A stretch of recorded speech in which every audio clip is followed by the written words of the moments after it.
Inilah alasan Bribtu Rizka sengaja tak lapor polisi saat suaminya Brigadir Esko hilang hingga ditemukan tewas mengenaskan di dekat rumahnya.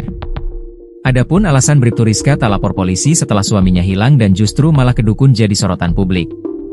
Melalui pengacaranya, Bribtu Rizka mengurai sederet pembelaan dari isu yang berkembang soal pembunuhan Brigadir Esko. Salah satunya adalah soal Bribtu Rizka yang disebut sengaja tidak lapor ke polisi setelah Brigadir Esko menghilang. Untuk diketahui, Brigadir Esko sempat menghilang pada tanggal 19 Agustus 2025. Lalu pada 24 Agustus 2025, Esko ditemukan tewas di kebun dekat rumahnya dengan kondisi mengenaskan.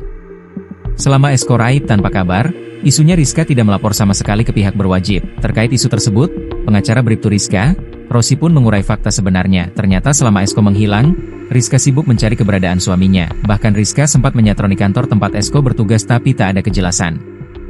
Rizka juga sudah melaporkan hilangnya Esko ke pimpinan kepolisian setempat.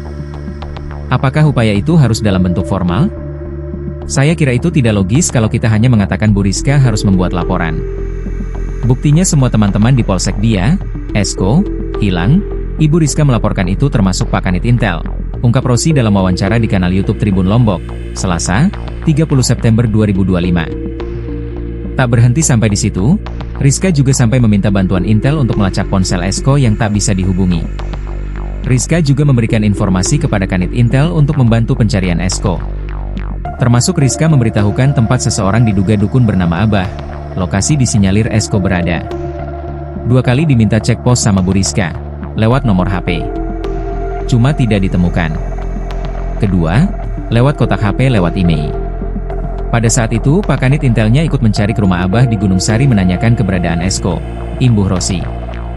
Diungkap Rosi, Rizka juga sempat ke rumah Abah untuk mencari Esko. Tanggal 22 Rizka ke rumah mertua untuk mencari keberadaan Esko. Saat itu rumah sepi.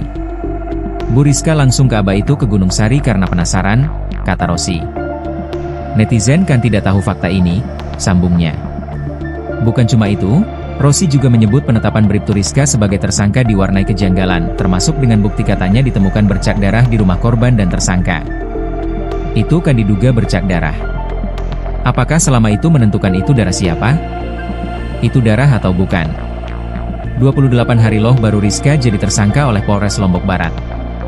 Diduga ada bercak darah di lemari, di tisu, di gorden kamar anak, ujar Rosi.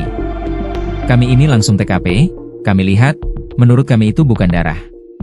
Kalaupun itu darah, apakah selama itu forensik menentukan itu bercak darah atau bukan? Sambungnya. Enggan berdebat, Rosi menyebut pihaknya akan menampilkan bukti di persidangan bahwa kliennya tidak bersalah.